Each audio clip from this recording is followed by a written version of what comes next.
Hello বন্ধুরা, lovely রান্নাঘরে আপনাদেরকে অনেক অনেক স্বাগত। আজকে আমি করব আলু দিয়ে লাউ শাক আর পালং শাকের রেসিপি। লাউ শাক আর পালং শাক আমরা মিক্সড করেই রেসিপিটা তৈরি করব। তো আজকের রেসিপিটা যদি আপনাদের ভালো লেগে থাকে তাহলে আমার পেজে একটা সাবস্ক্রাইব একটা লাইক করে প্লিজ আমার পাশে থাকবেন। তো চলুন রেসিপিটা শুরু করা যাক। রেসিপিটা তৈরি করার জন্য যে যে উপকরণের প্রয়োজন সেগুলো আমরা ফার্স্ট রেডি করে নিয়েছি। তার জন্য ফার্স্ট আমরা লাউ শাক কুটে বেছে ধুয়ে পরিষ্কার করে নিয়েছি। পালং শাকও কুটে বেছে ধুয়ে পরিষ্কার করে নিলাম। তারপর আলুটাকে ছোট্ট ছোট্ট করে কেটে ধুয়ে নিয়েছি।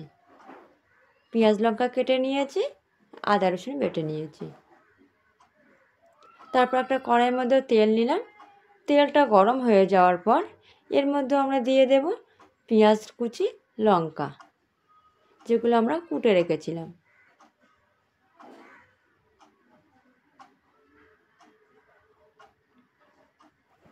তারপর এর মধ্যে দিয়ে দিলাম আদা রসুন বাটা। পেঁয়াজ লঙ্কাটা আমরা বেশি লাল করিনি, কারণ এর মধ্যে আমরা যে লাউ শাকের আলুটা কুটে বেছে রেডি করে রেখেছিলাম সেটা পেঁয়াজ লঙ্কার সঙ্গে একটু ভাজা ভাজা করে নেব, সেই জন্য পেঁয়াজ লঙ্কাটা বেশি লাল করিনি।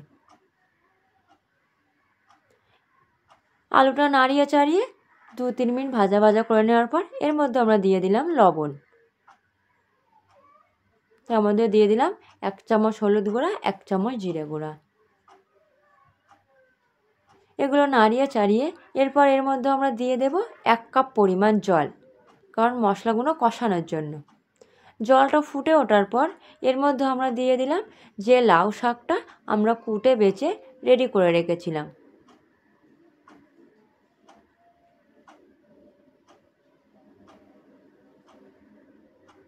তারপর এর মধ্যে দিয়ে দিলাম পালং শাক, দিয়ে এটাকে 6-7 মিনিট ঢাকনা দিয়ে রেখে দেব।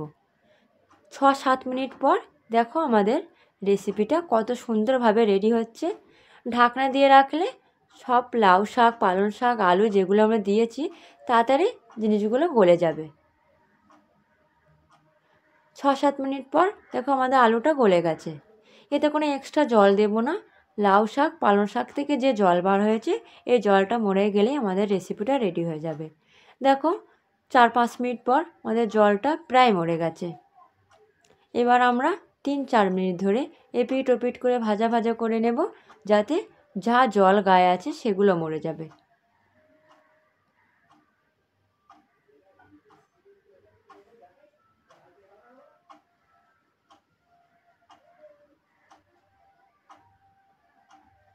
তো 3-4 মিনিট পর দেখো আমাদের রেসিপিটা রেডি হয়ে গেছে।